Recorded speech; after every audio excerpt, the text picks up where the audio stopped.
శృంగేరి పీఠంతో కూడా మీకు చాలా అనుబంధం ఏర్పడింది కదా సార్, అది ఎలా జరిగింది? అది శృంగేరి పీఠం అప్పట్లో రామ్కో సిమెంట్స్ అని ఉన్నాయి కదా, వారు సుబ్రహ్మణ్యం గారిని ఉండేవారు. ఆయన నా ప్రవచనాలు విని, వారి శ్రీమతి గొప్ప సంస్కృత పండితులు, నా ప్రవచనాలు విని నా చేత వాళ్ళ ఊళ్ళో ప్రవచనం చెప్పించాలని కోరుకున్నారు. అప్పుడు వాళ్ళు శృంగేరిలో కూడా ఒక కట్టడం కట్టుకుని దాని ప్రారంభోత్సవాన్ని రమ్మని నన్ను కోరుకున్నారు. నేను వెళ్ళినప్పుడు నన్ను స్వామివారికి తీసుకెళ్లారు. అదే ప్రథమంగా భారతీయ మహాస్వామిని దర్శించారు. నన్ను చూస్తూనే ఆదరంగా పిలిచారు. అప్పటి నుంచి ఆ పీఠంతో అనుబంధం ఉన్నది. గురుస్థానంగా భావిస్తాను నేను భారతీయ మహాస్వామి వారిని. వివిధ సందర్భాల్లో వారు నన్ను పిలిపించడం, శృంగేరిలో ప్రవచనాలు చేయడం కూడా జరిగింది. నా భాగ్యం ఏంటంటే ఆయన వింటూ ఉండగా గంటన్నర ప్రవచనం చేశాను నేను. అదొక భాగ్యం. అంటే ఏ టాపిక్ మీద చేశారు? అంటే నా అక్కడ ప్రవచనం శివతత్వం మీద చెప్తున్నాను. ఆ చివరి రోజు వచ్చేప్పుడు శివపార్వతుల కళ్యాణ ఘట్టం, అది వారి సమక్షంలో చేయాలి అని కోరిక. అది నిర్వాహకులు అడిగితే చేయమని అన్నారు. వారి ముందు, అందులో యతీశ్వరుల ముందు కళ్యాణ ఘట్టం ప్రవచనం చేయడం కొంచెం చిత్రమే. కళ్యాణాన్ని తాత్వికంగా చెప్పగలిగే అదృష్టం లభించింది. అది విని వారు ఆదరించారు. అంటే వారి ముందు మాట్లాడడమే భయం, ముక్తి భవించిన సరస్వతి కదా, అలాంటిది వారి అనుగ్రహం వల్ల మాట్లాడగలిగాను. వారు ఆశీర్వదించారు. అప్పటి నుంచి వారికి నాపై వాత్సల్యం. తర్వాత నేను త్యాగరాజ స్వామి గురించి తిరువయ్యాలో ప్రవచనం చేసినప్పుడు వారి శృంగేరి వారి ట్రస్ట్ ఉంది అక్కడ, త్యాగరాజ ఆరాధన కైంకర్య ట్రస్ట్. దాని ద్వారా నాకు సత్కారం పంపించారు శృంగేరి నుంచి. భారతీయ త్యాగరాజ సమ్మానాన్ని, ఒక పెద్ద ప్రెస్టీజియస్ అవార్డు, అది ఇప్పించారు. అనేక పర్యాలు శృంగేరి వెళుతూ ఉన్నాను. తర్వాత వారి బోధలు అవి నాకు బాగా ప్రభావం చూపించాయి. అంతేకాదు ఇటీవల భారతీయ తీర్థ పురస్కారం కూడా నాకు అనుగ్రహించారు వారు. కళ్యాణం అంటే వాళ్ళ దృష్టిలో, పీఠాధిపతుల దృష్టిలో లోక కళ్యాణమే కదా. శివపార్వతులు అంటే ఈశ్వరుడు ఆత్మస్వరూపుడు, పార్వతీదేవి బుద్ధి స్వరూపం. తాత్వికంగా లోపల సమన్వయం ఉంటుంది, బయటకు కదలాగున్నా. తర్వాత బ్రహ్మానందం గారితో కూడా మీకు బాగా అనుబంధం ఉంది. ఏదో సందర్భంలో ఆయన మాట్లాడుతూ మీ గురించి ఒక గొప్ప మాట అన్నారు. ఆయన కడిగిన ముత్యము అన్నారు ఆయన.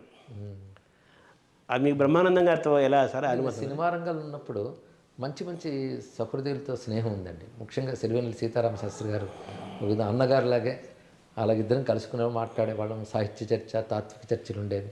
మంచి సాహిత్య వాతావరణం ఉంది. మంచి మంచి కవులు ఉన్నారు అప్పుడు, వారితో మాట్లాడుకోవడం. అదేవిధంగా తనికెళ్ళ భరణి గారు మంచి సాహితీవేత్త. అప్పుడు బ్రహ్మానందం గారు కూడా నాకు పరిచయం. బ్రహ్మానందం గారు కూడా మంచి సాహిత్యవేత్త, చదువుకున్నారు కదా తెలుగు బాగా. అప్పట్లో నేను మొట్టమొదటి శివపదం పుస్తకంగా తెనాలి ద్వారా వేయించారు మొదటిగా. అప్పటి నుంచి మాకు స్నేహం ఉందండి.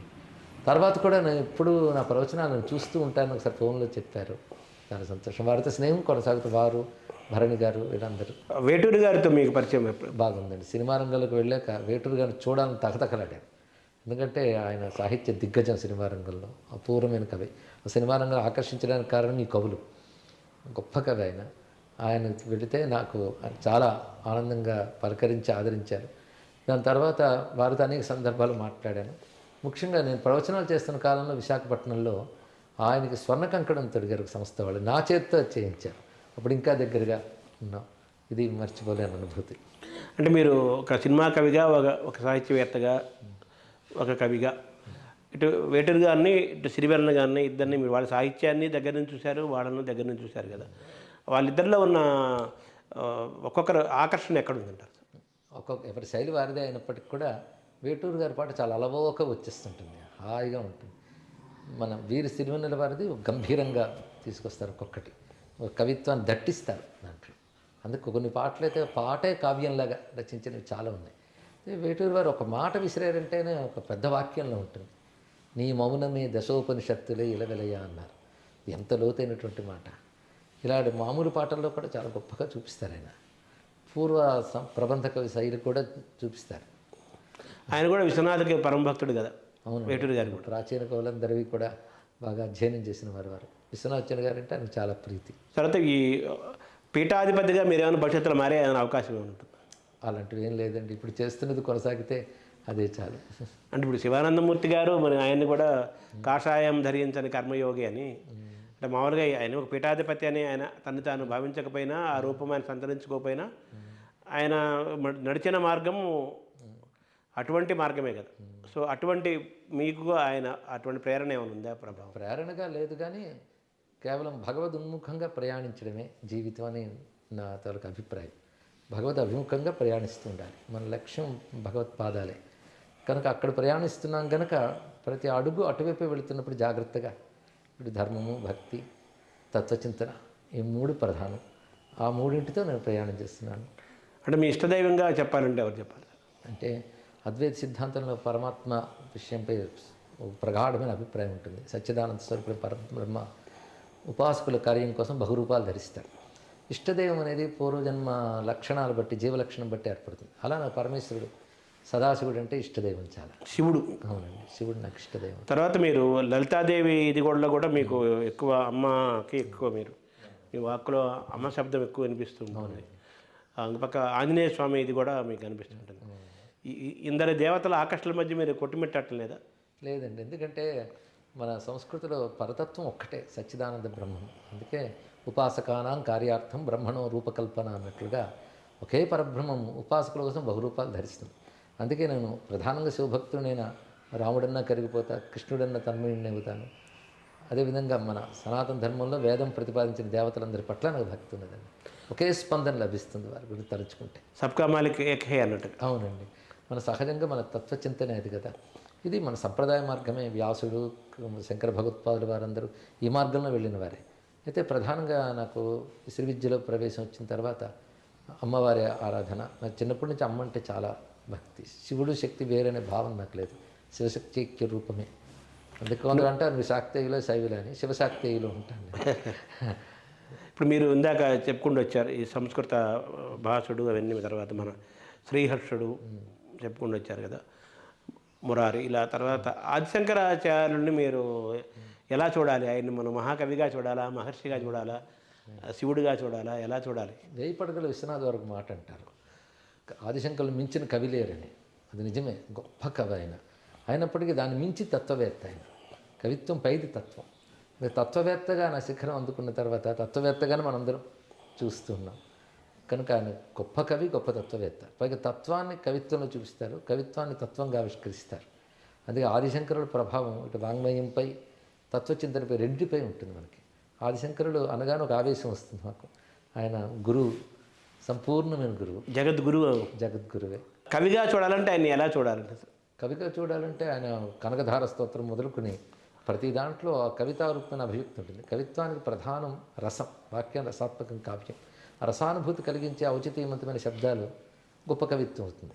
ఆ దృష్టికోణంలో చూస్తే ఆయన కనకధార స్తోత్రం కానివ్వండి, చిన్నప్పుడు చదివిన స్తోత్రం 5-6 ఏళ్ల వయసు, దానిలో కానివ్వండి, భవానీ భుజంగంలో కానివ్వండి, ఇంకా సౌందర్యలహరి, శివానందలహరి, ఇవి చెప్పక్కర్లేదు. ఇంకా దక్షిణామూర్తి స్తోత్రం అన్ని తత్వగంభీరంగా రచించారు. పైగా సంగీతాత్మకమైన పదములతో ఉంటాయి వారు. వింటూ ఉంటే నితాంతకాంతదంతకాంతి మంతకాంతకాత్మజం అంటూ. కనుక అటు శబ్దాలంకార, అర్థాలంకారాలతో కూడాను పుష్టి కలిగిన కవి ఆయన. అందులో ఆయనలో ఒక మహాకవి, ఒక మహావాగ్గేయ స్వరూపం కూడా ఉందని మనం అంతే చెప్పాలి, సందేహం లేదు. అందుకే కానీ ఇప్పటికీ కూడా ప్రపంచవ్యాప్తంగా ఆయన శ్లోకాలు రానివాళ్ళు లేరు. మీరు బాగా మిమ్మల్ని వెంటాడే ఆయన సాహిత్య సర్వస్వంలో ఏది ఎక్కువ సార్ మీకు పదే పదే మీరు మననం చేసుకునేది? దక్షిణామూర్తి స్తోత్రం నాకు ఎక్కువ ప్రీతి అండి వారి రచనల్లో. అలాగే వీళ్ళ పూర్వ పురాణాలలో అనేక అష్టాదశ పురాణాలు ఉన్నాయి కదా, ఈ అష్టాదశ పురాణాలను మీరు అధ్యయనం చేశారు? అష్టాదశ పురాణాలు చదువుకున్నాను సాధ్యమైనంత. వాటిలో మీకు బాగా ఎక్కువ కృషి ఎక్కడ జరిగింది? అంటే పురాణములు 18 అనే ఒక విభాగం అనుకున్నా, పురాణం మేమంతా కలిపి ఒకటే అనేది ప్రధానమైనటువంటి లక్షణం నాకు అర్థమైంది. దేనికది గొప్పదైనప్పటికి కూడా పురాణాల్లో విశేషించి స్కాందం మొదలైనవి ఎన్నో విస్తారమైన అంశాలు మనకు చెప్తూ ఉంటాయి. అయితే విష్ణు పురాణం ఒకటి చాలా విశేషంగా నాకు నచ్చుతుంది. విష్ణు పురాణం చాలా విస్తారంగా. మార్కండేయ పురాణం అత్యద్భుతమైనటువంటి కథలు నేటి కాలానికి కూడా పనికొచ్చి ఉంటాయి. ఈ రెండు చాలా విశేషంగా అనిపిస్తాయి. అనేక మహాకావ్యాలు అక్కడి నుంచే పుట్టుకుంటూ వచ్చాయి కదా. అవునండి, పురాణమయం మన భారతదేశంలో విడదీయలేని ప్రభావం చూపించింది. ఋషులు ఇప్పటికీ ఉన్న, ఎందుకంటే కల్పాంతంలో ఉండే ఋషులు కూడా ఉంటారు, మళ్ళీ కల్పాదిలో తిరిగి వచ్చే వశిష్ఠాది మహర్షులు కూడా ఉంటారు. నేటికి భారతదేశంలో లెక్కలేనంత మహర్షులు ఉన్నారు. మార్కండేయాది ఋషులు, అగస్త్య మహర్షి, వీరు ఇప్పటికీ ఉన్నారు, అందులో సందేహం లేదు. అంటే ఈ ఋషిపీఠం అనే శబ్దం అది శాశ్వతమైన శబ్దం, కాలాతీతమైంది. అవునండి, ఋషి దర్శనాత్ అని తపశ్శక్తి చేత అతీంద్రియ దృష్టితో వాళ్ళు ఏ సత్యాలు గోచరిస్తాయో వాటిని మనకు ఆవిష్కరిస్తారు వాళ్ళు ఋషులు. ఆ ఋషులు ఇచ్చిన సంస్కృతే మన సంస్కృతి. అందుకే మన సంస్కృతి ఆర్ష సంస్కృతి అని పేరు. వేదం, పురాణం, ఇతిహాసం ఇవన్నీ కూడా ఋషులు దర్శించి ఇచ్చినటువంటి వాంగ్మయం. మన ధర్మం అంతటికి పేరే ఋషి ధర్మం, అదే ఆర్షధర్మం. అలాంటి ఋషుల భూమి కనుక ఇది ఋషిపీఠం. 2 రకాల పరాయి దాడుల వల్ల మనకి ఉన్న గ్రంథాలు అసలు తగలబెట్టారు, గ్రంథాలయాలు ధ్వంసం చేశారు. ముఖ్యం ఈ ధర్మాన్ని రూపమాపాలను వాళ్ళు చేసిన అకృత్యాలు మనం చాలా కోల్పోయి, తర్వాత మన ధర్మంలో మనం బ్రతకడం కూడా కష్టమైన కాలాన్ని వాళ్ళు సృష్టించారు. అలా బ్రతికే వాళ్ళని ప్రాణాలు తీసేవారు, వాళ్ళ ధర్మంలోకి మారకపోతే హింసించేవాళ్ళు. దానితో కొంతమంది ప్రాణరక్షణ కోసం మారిపోయిన వాళ్ళు ఉన్నారు, కొందరు ప్రాణాలైనా త్యాగం చేసిన వాళ్ళు ఉన్నారు. అలా మనం ఎన్నో కోల్పోయాం. అయినప్పటికీ ఋషులు సత్యాన్ని మనకి ఇచ్చారు కనుక దాని బలం ఎంత గొప్పగా ఉందంటే కోల్పోయినా మిగిలినవి కూడా చాలా విస్తారంగా ఉన్నాయి. కనుక ఇది ఎప్పుడూ నశించదు, కానీ మనం కాపాడుకోవాల్సిన అవసరం ఉంది. ఎప్పుడు నశించదు కదా అని నిబ్బరంగా ఉండడానికి లేదు, కానీ మనం ఎప్పటికప్పుడు తెలుసుకుంటే తెలియజేయాల్సిన విషయం మాత్రం ఉంది.